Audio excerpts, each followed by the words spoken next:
बिस्मिल्लाहिर्रहमानिर्रहीम।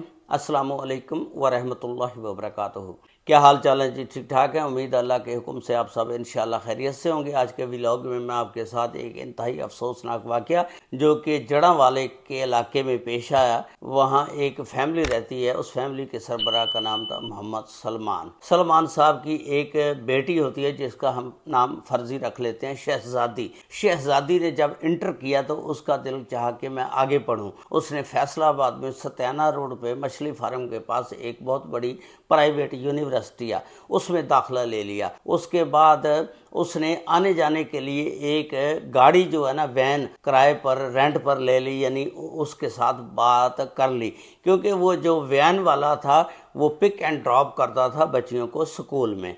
अच्छा, उसने उससे बात की और उस ड्राइवर का नाम था अवैस। अब अवैस ने इसको पिक एंड ड्रॉप करना शुरू कर दिया। ये जो घराना था ना, बड़ा यानी आप कह लें कि पर्देदार था। ये लड़की जब भी घर से निकलती बिल्कुल अपना नकाब वगैरह और हाथों पे दस्ताने और पैरों में शूज जुराबें वगैरह, यानी जिस्म का कोई हिस्सा भी कोई बंदा भी इसका देख नहीं सकता था। यानी बाप पर्दा लोग थे, बड़ी मजहबी घराना था।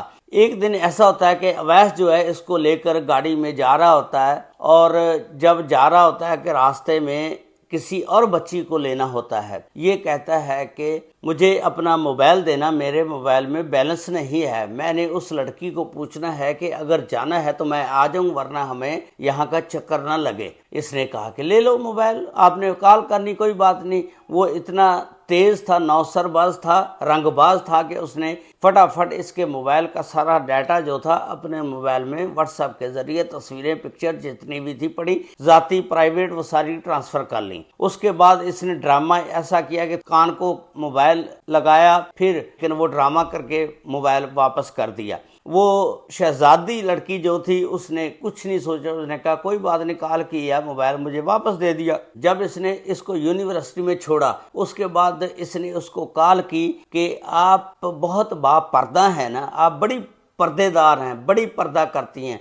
आज मैंने आपकी सारी चीज़ें देख ली हैं, तस्वीरें देख ली हैं, जो आपने दुपट्टा भी नहीं ओढ़ा हुआ है, आपके वालिदैन की, आपकी बहनों की, आपकी अम्मी की, आपके यानी सारे रिश्तेदारों की मैंने तस्वीरें देख ली हैं। आप बड़ी पर्देदार हैं ना। आज मैं इन तस्वीरों को सोशल मीडिया पर डालूंगा और ऊपर गंदी गंदी लिखाई करूंगा ताकि आपको बदनाम कर सकूं। अगर आप इससे बचना चाहती हैं तो मुझे अकेले में मिलो। उसने कहा कि क्या बातें कर रहे हो, कैसी बातें कर रहे हो, मैं आपको अकेले में नहीं मिलूंगी। यानी उसको उसके गंदे अजाइम का, नापाक अजाइम का पता चल गया। उसके बाद 10-15 दिन ऐसे गुजरते रहते हैं, वो ब्लैकमेल करता है। उसके बाद इसको अवैस को कोई काम पड़ जाता है। ये एक इसका दोस्त होता है अरसलान, उसको कहता है कि यार ये चाबी ले लो वैन की और ये लड़कियों को पिक एंड ड्रॉप करते रहना। अब जाते जाते अवैस अरसलान को भी सारा डाटा दे गया मोबाइल का,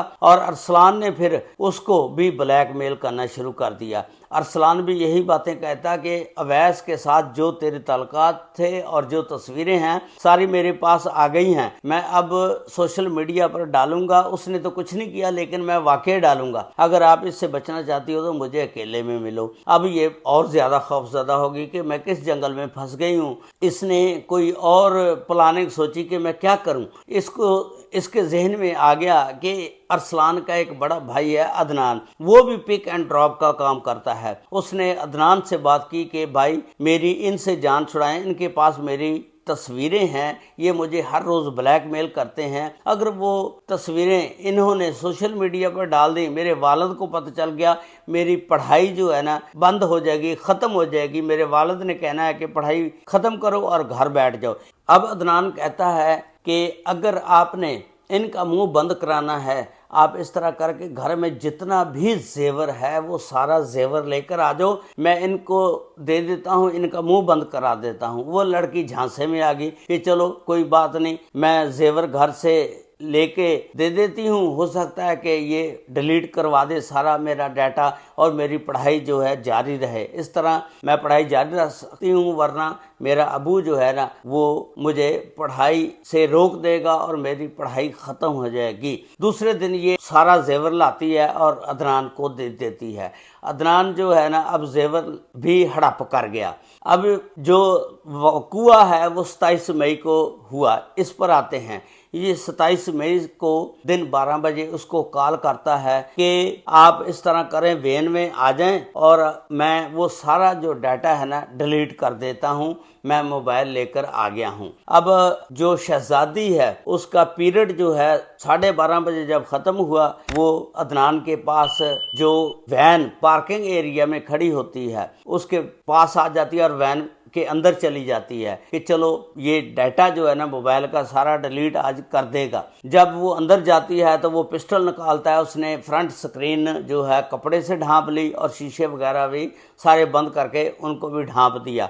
उसके बाद उसके साथ ज्यादती करने के बाद उसको कहा कि चलो निकल जाओ। और ये जो है शहजादी बाहर निकल जाती है और परेशान हो जाती है कि मेरी इज्जत भी लुट गई, जेवर भी चला गया और ये मुझे ब्लैकमेल कर रहे हैं। अब शहजादी कहती है कि चले कोई बात नहीं। शहजादी ने सोचा कि अब ये मेरा पीछा छोड़ देंगे, लेकिन उसने इस वक्त भी अपनी ना माँ को, ना वालिद को, ना किसी टीचर को, ना किसी क्लास फेलो को कोई बात बताई और ये 6 माह तक इसी तरह ब्लैकमेल होती रही। उसके बाद अवैस, अरसलान और अदनान ये तीनों इकट्ठे हो जाते हैं और इसको ब्लैकमेल करते हैं। उसके बाद ये कभी अरसलान कहता है मेरे पास आ जाओ और अदनान कहता है मेरे पास आ जाओ और अवैस कहता है मेरे पास आ जाओ। अब 6 महीने तक इसी तरह लगातार ब्लैकमेल होती रही। आखिरकार नाको नाक जब हो गई तो इसने वालिदैन से बात की।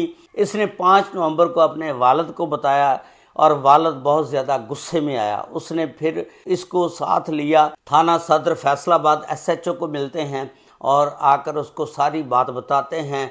थाना सदर SHO फिर एक FIR काटता है। इन तीनों ड्राइवर के नाम इस FIR में दर्ज किए जाते हैं, अदनान, अरसलान और अवैस। और पुलिस ने फिर 2 ड्राइवरों को, अरसलान और अदनान को गिरफ्तार कर लिया है। अवैस अभी तक रफू चक्कर है, वो मिल नहीं रहा।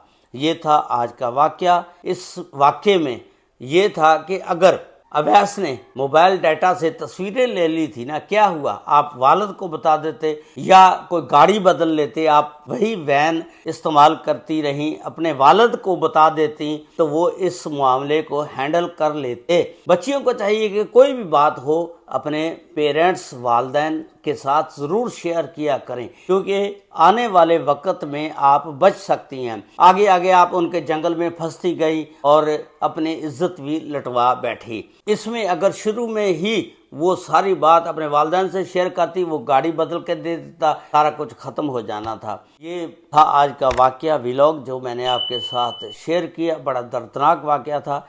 अल्लाह ताला हर एक की बेटियों बहनों की इज़्ज़त महफूज रखे। अस्सलामु अलैकुम व रहमतुल्लाहि व बरकातुहू।